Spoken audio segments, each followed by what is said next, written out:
Dr. Frankl, what is the difference between people who are able to pick themselves up, get over life's problems, and those who are not? The decisive factor is decision, the freedom of choice, the freedom to come up with a decision. It should be, I would like to become this way or another, in spite of conditions that should only seem to fully determine my behavior. I wish to act freely as a responsible being, which is a human being. I wish to act in accord with heredity and environment, owing what I become to them, but also, if need be, in spite of the worst conditions. This is exactly what you could watch and witness under severe, extreme conditions of stress or of tragic conditions. Just think of people living for several years under the worst conditions of a prisoner of war camp. There's a whole body of psychiatric literature about that, or for that matter, in concentration camps. And this is what should be acknowledged. People are free, and if you watch or study the lives of such people in just a detached, down-to-earth, empirical, strictly empirical, scientific way and fashion, in another way than you presented it and you commented it, in another way, then people get the picture, the impression of a human being as something, not someone, something that is fully determined, whereas they don't recognize and acknowledge the freedom and the responsibility for themselves, the responsibility for making something or someone out of himself. So your basic philosophy is that life has meaning under all conditions, but how easy is it when there's a sense of hopelessness, a sense of despair, to recognize this meaning? Let me confront you with a somewhat strange definition of despair. As I'm used to proclaiming is that despair can be explained in terms of a mathematical equation. D, capital D, equals S minus M. What does it mean? Despair is suffering without meaning. As long as an individual cannot see any meaning in his or her despair, he or she will certainly be prone to, in its suffering, I wanted to say, no meaning in the suffering, he or she will certainly be prone to despair and, under certain conditions, to suicide. But at the moment they can see a meaning in their suffering, they can mold it into an achievement, they can mold their predicament into an accomplishment on the human level. They can turn their tragedies into a personal triumph. But they must know for what. What should I do with it? But if people, like so many segments of present-day society and population, cannot find any meaning whatsoever in their lives, cannot see anything meaningful, they more often than not have something to live by, or say at least enough to live by. They cannot see anything to live for. What is the answer to the question, why me? Why did this happen to me? The answer to such a question is nothing that a psychiatrist or any other type of a scientist can come up. But I would not share the opinion of, say, Jean-Paul Sartre, who said we have to accept and to shoulder courageously, heroically, the absolute meaninglessness of our lives. But what I think is rather that what we have to accept is the incapacity of our humanness, the incapacity to recognize the ultimate meaning in intellectual or merely rational terms. This is the only thing we have to accept. But still, we may believe in an ultimate meaning, but to lead someone, say a patient, to eat the way for him to such a belief, to faith, is of course not the business or job to be carried out by a psychiatrist, but rather by a theologian. Tell me, to what extent do you feel we have choices in the things that befall us? Our freedom is a finite freedom, a limited freedom. That is to say, a human being is never fully free from conditions, be they of biological or psychological or sociological kind. But the ultimate freedom is always and remains always reserved to ourselves. That is the freedom to take a stand to whatever conditions might confront us. How we react to the unchangeable conditions is up to ourselves. In other words, if we cannot change the situation, we have always the last freedom to change our attitude to that situation. Dr. Frankl, give me an example of meaning that can be taken out of a situation of despair. I once received a letter from a young Texan student who told me his own story. At the age of 17 years, he had an accident when indulging to his diving sport. And from that time on, he was paralyzed from the neck down. And he wrote to me, "I broke my neck, but it did not break me. I am at present helpless, and this handicap will remain with myself apparently forever. But I have not given up my studies. I want, because of my own helplessness, to help other people. I want to become a psychologist, to help others. And I'm sure," he wrote to me, "that my suffering will add an essential contribution to my ability to understand others and to help other people." This man, three years later, was invited by me to deliver a lecture, to read a paper at the 3rd World Congress of Logotherapy taking place at the University of Regensburg in West Germany. He was brought in and with his wheelchair by a plane from Texas to West Germany and delivered a lecture under the title, "The Defiant Power of the Human Spirit." The last sentence read, "I know that this is true because that man was me."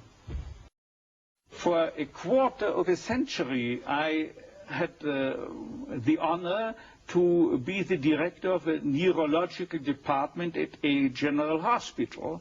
And believe me, throughout the time, I had ample opportunities to watch and witness how even young people could master their fate.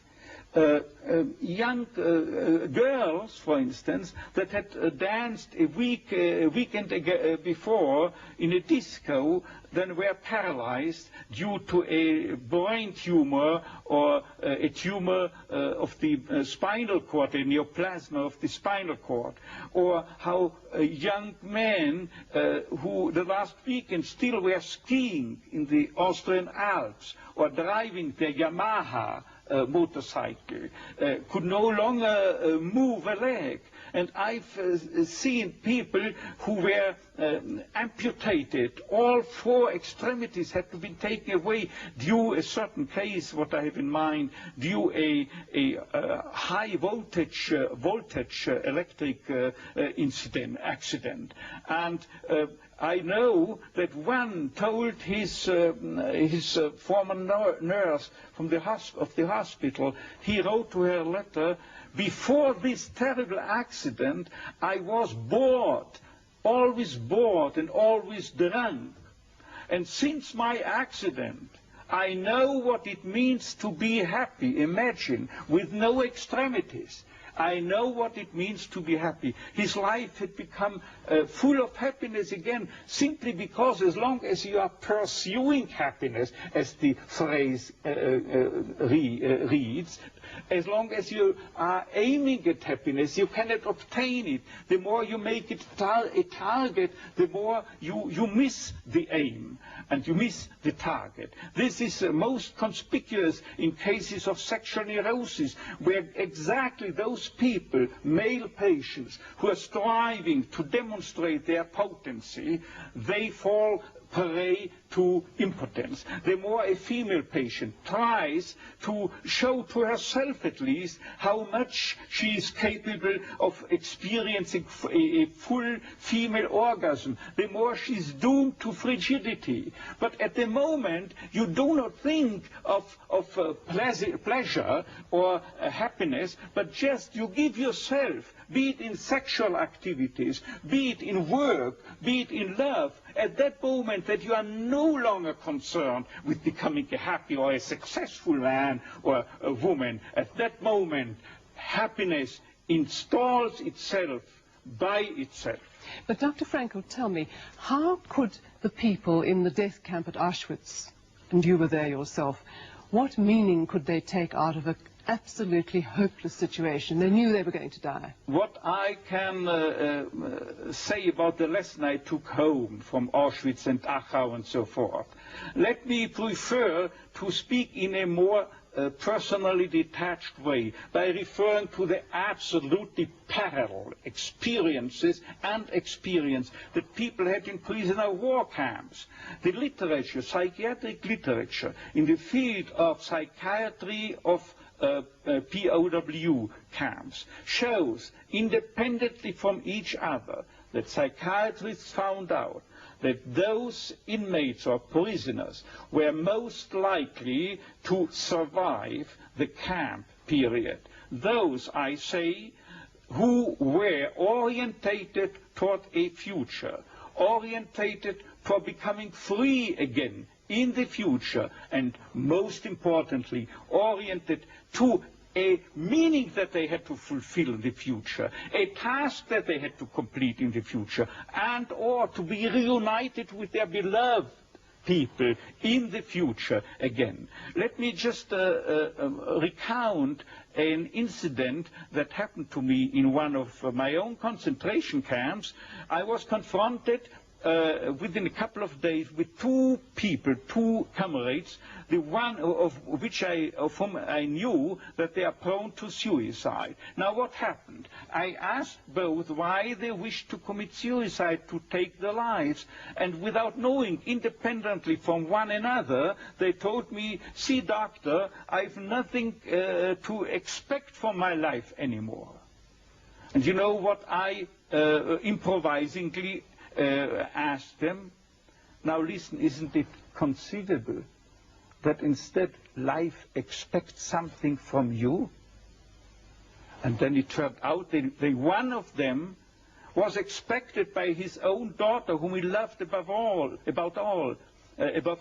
In the United States, she had already succeeded in emigrating. And the other then frankly told me and confessed that there was a series of books that he had written and or edited in the field of geography, it was, as far as I remember, and he wanted to complete this series of books. And at that moment there was something like a Copernican reversal. Suddenly the scenery had turned 180 degrees around. Suddenly they saw they have to do something for the world. and not waiting until the judgment is issued, death or survival. But these very people had the highest chances to survive under equal circumstances, of course. What I mean is that millions had to die in the concentration camps, particularly in Auschwitz, as you might know, and millions and hundred thousands of them were certainly oriented toward a meaning, if for no other meaning, in religious terms. And they had to die, as they would have said, Kiddush Hashem, for the glorification of God, out of their own beliefs in the gas chambers. So even at the moment of death, they were able to take meaning out of that moment of death. Exactly. You see, there is what I'm used to calling, when speaking to my students, as the tragic triad of human existence, consisting of pain, death, and guilt. Nobody is spared suffering from diseases, pain.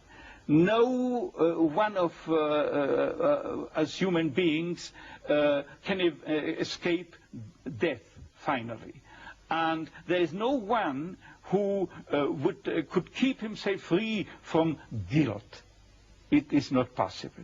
But always, as I put it before, always suffering, tragedy can be turned into a triumph, into a human achievement.